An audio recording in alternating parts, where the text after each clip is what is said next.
सुबह की आरती का समय हो गया था। वेदा आरती करते हैं, भक्तों में प्रसाद बांटते हैं, बाहर जानवरों को फल खिलाते हैं और फिर मंदिर की साफ सफाई में लग जाते हैं।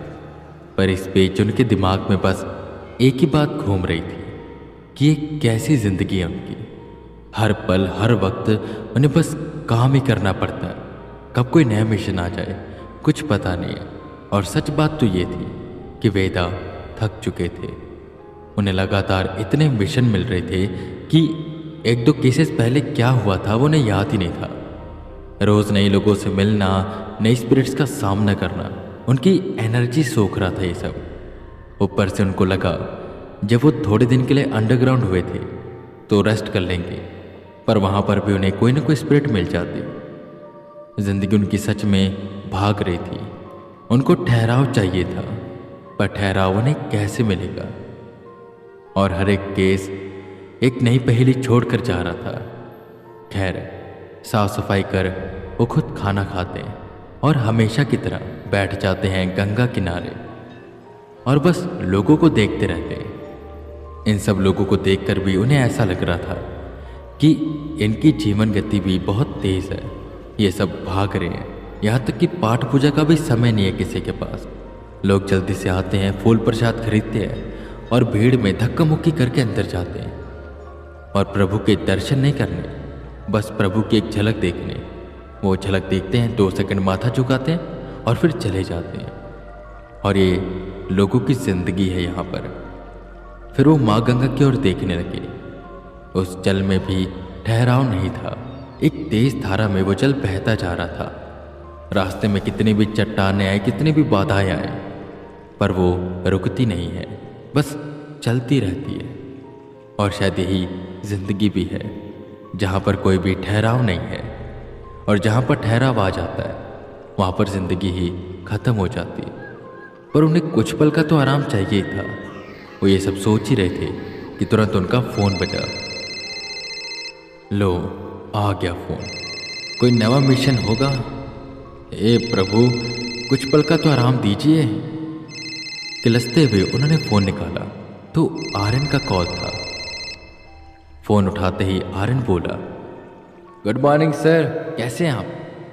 आज उसकी आवाज में काफी जोश था और वो खुश लग रहा था। गुड मॉर्निंग आर्यन, क्या बात है, बड़े जोश में लग रहे हो, बहुत खुश भी हो। मुझे लगा कोई टेंशन वाला केस आया होगा, पर यहाँ पर तो कुछ और ही बात है। जिस पर सामने से फट से आर्यन बोला, अरे नहीं सर, मैंने आपको आज कॉल कोई मिशन के लिए नहीं बल्कि छुट्टियों के लिए किया है। सर, मैं और मेरे कुछ दोस्त जा रहे हैं घूमने के लिए। रोड ट्रिप होगी, कार हमने रेंट पर ले लिया है और जाएंगे मनाली। सर, पूरा मज़ा आने वाला है और आप भी हमारे साथ चलेंगे। इस बहाने हमें ब्रेक भी मिल जाएगा। आर्यन की बात सुनकर वेदा मन ही मन तो खुश हुए। वो चाहते ही थे कि उन्हें एक ब्रेक मिले, पर आर्यन अपने दोस्तों के साथ जा रहा था तो उन्होंने कहा, आर्यन, तुम अपने दोस्तों के साथ जा रहे हो और तुम्हारे बीच में मैं क्या करूँगा? फालतू में तुम सबको डिस्टर्ब करूँगा। जिस पर आर्यन कहता है, क्या सर, आप तो ऐसे कह रहे हैं जैसे आप अंकल हो गए हैं। आप तो हमारी एज के ही हैं, बस 2-3 साल का फ़र्क होगा। और सर, उम्र से कुछ नहीं होता, वाइब मैच होनी चाहिए। मैं, मेरे 3 दोस्त और आप, बस फाइनल है। मैंने अपने दोस्तों को कह दिया कि मेरा एक कज़न भी आ रहा है और सब उसके लिए एक्साइटेड हैं, क्योंकि जितने ज़्यादा लोग ग्रुप में होते हैं उतना ही मज़ा आता है। सर प्लीज़ चलिए ना। वेदा थोड़ी देर सोचते हैं और कहते हैं, आर्यन, मैं कज़न, ये सही प्लान बनाया तुमने, पर तुम्हारे दोस्त तो मुझे जानते हैं ना, उन्होंने मुझे देखा है। तुरंत ही आर्यन ने जवाब दिया, अरे नहीं सर, वो कॉलेज फ्रेंड है और ये तो मेरे मोहल्ले वाले दोस्त हैं। इनमें से कोई भी आपको नहीं जानता और इनमें से कोई भी मेरे काम के बारे में भी नहीं जानता। मैंने आपके बारे में बताया कि आप बनारस की एक कंपनी में काम करते हो।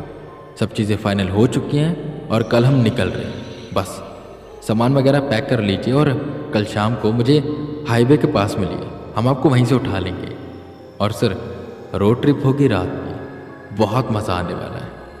वैसे भी सर, कब तक इन आत्माओं और भूतों में रहेंगे? कुछ दिन तो छुट्टी चलती है ना। जिस पर वेदा बोलते हैं, कहे तो तुम सही रहे आर्यन, पर एक बात तुम भी जानते हो, मैं भूतों से दूर जा सकता हूं पर भूत मुझसे नहीं। वेदा हंसे, जिस पर आर्यन बोला, सर ये बात तो है, पर हम उनसे भागने की कोशिश कर सकते हैं। वेदा ने हामी भरी और तैयारी करने लग गए उन सबके साथ जाने की। पर वो यंग बॉयज थे, कूल डूड, और वेदा थोड़े अलग। पर वेदा की एक बात खास थी कि वो पानी के व्यवहार वाले थे। जैसे पानी को हम किसी भी चीज़ में डालें तो वो उसका आकार ले लेता है, वैसे अगर वेदा को भी किसी भी माहौल में डाला जाए तो उसका आकार ले लेते हैं। जैसे मंदिर में पुरोहित, वर्क प्लेस पे प्रोफेशनल और चिल मोड पर पूरे चिल। सबसे पहले वो गए शॉपिंग करने के लिए, थोड़े फंकी कपड़े खरीदे, हेयर स्टाइल सेट करवाया। और हेयर स्टाइल सेट करवाने का मतलब no funky hair style, normal बाल, बस उन्हें छोटा करा दिया और शिखा हमेशा की तरह लंबी रखी। और ये भी नहीं था कि वेदा टिपिकल पंडित जैसे दिखते हो, जैसे कि लोगों के माइंड में एक इमेज होती है। भले ही वो धोती कुर्ता भी पहन ले, पर अगर बाजार में चले जाए तो सब लोग बस उन्हें ही देखें, क्योंकि उनका ऑरा ब्यूटीफुल था। उनकी मौजूदगी उस जगह को और खूबसूरत बनाती थी। उनकी वो हल्की सी मुस्कान सबका ध्यान अपनी तरफ खींचती थी, और उनके चेहरे पर जो एक भाव था वो बेहद सामान्य था, पर उसके अंदर एक चीज़ थी जो सबका ध्यान अपने ओर आकर्षित करती थी। वेदा को देखकर ही लगता था कि वो ज्ञान के भंडार है। खैर, शॉपिंग हुई, पैकिंग हुई, और अब तक आर्यन अपने दोस्तों के साथ निकल चुका था। दिल्ली से नोएडा और नोएडा से वो जमुना एक्सप्रेस हाईवे पर चढ़ गए। उनकी कार काफ़ी रफ्तार से आगे की ओर जाती जा रही थी। बहुत सी अच्छी जगहों से होकर आते हुए वो बनारस पहुंचे, और उनके बनारस पहुंचते पहुंचते शाम हो गई थी। आर्यन ने वेदा को हाईवे साइड पर खड़े रहने को कहा, और जैसे आर्यन ने वेदा को देखा उसने गाड़ी रुकवाई। वेदा कार के अंदर आए, सब वेदा से मिलने लगे, जिस पर आर्यन सबका इंट्रोडक्शन देता है। ये है मेरे मामा के बेटे वेदांत, पर प्यार से हम इन्हें वेदा कहते हैं। और सर, आर्यन एकदम से रुका। वेदा आर्यन को देखने लगे। क्या सर, क्या कह रहा था, बीच में क्यों रुक गया? उसके एक दोस्त ने पूछा, जिस पर आर्यन बात को संभालता है और सर खुजाते हुए कहता है, अरे यार, एकदम से ना सर में कुछ हुआ, मेरे कुछ दर्द सा उठा था तो वो एकदम से निकला सर। अभी ठीक है? वेदा, ये जो कार ड्राइव कर रहा है ये मेरा खास दोस्त है, बचपन का, सुल्तान। और ये जो आपके पास बैठा है इसका नाम है मोहन। और सर, वो जो पीछे बैठा ना, बैग्स के खवाली कर रहा है जो, उसका नाम है निरंजन, पर प्यार से मुझसे मिश्री बुलाते हैं, बहुत मीठा बोलता है। वेदा सबसे मिलते हैं। सुल्तान सुबह से ड्राइव कर रहा था तो वेदा के पास जाकर बैठ गया और मोहन ड्राइविंग के लिए आ गया। अब मोहन ड्राइविंग सीट पर था और उसके बगल में आर्यन बैठा हुआ था। पीछे वाली सीट पर सुल्तान और वेदा, और सबसे आखिर में मिश्री बैग्स के साथ। पर ना जाने क्यों वेदा उसे बार बार मुड़ मुड़ कर देख रहे थे, जो चीज़ थोड़ी अजीब लग रही थी। खैर, उन्होंने बड़ी गाड़ी बुक करी थी तो सब आराम से बैठे हुए थे, और रास्ते में कहीं रुककर उनका कैंपिंग का प्लान भी था। खैर, भगवान का नाम लेकर वो सब निकल पड़े। बढ़िया गाने सुनते सुनते वो सब आगे बढ़ते जा रहे थे। बनारस से वो निकल गए मनाली के लिए। मैप पर लोकेशन डाली और बस सीधे सीधे जाते जा रहे थे। वैसे वेदा, मैंने आज तक तुम्हें बस फॉर्मल कपड़ों में देखा, आज तो जीन और टी शर्ट में बड़े हैंडसम लग रहे हो, क्यों सुल्तान? आर्यन ने वेदा को छेड़ा। सुल्तान ने भी हामी भरी और थोड़ा शर्माते हुए वेदा बोले, अरे नहीं, वो काम करता हूँ तो थोड़ा फॉर्मल पहनना पड़ता है, और तुम सबके साथ जा रहा हूँ तो थोड़ा तो स्टाइल मारना पड़ेगा ना बॉस। हंसी मजाक शुरू हो गया और ऐसे ही सफ़र कटने लगा। आगे बढ़ते बढ़ते रात हो गई। करीबन 9 बज रहे थे और सब भूखे थे। एक अच्छा सा ढाबा देखकर वो वहाँ पर रुके और वहाँ पर पड़ी मंचियों पर बैठ गए। अब आएगा मज़ा। जो ट्रक चलाते ना, वैसे मंची पर बैठकर आराम से खाते हैं। ढाबों का यही मज़ा होता है। ये रेस्टोरेंट में ऐसे बैठकर कमर अकड़ जाती मेरी तो। सुल्तान ने कहा। सबने हामी भरी और खाना ऑर्डर किया।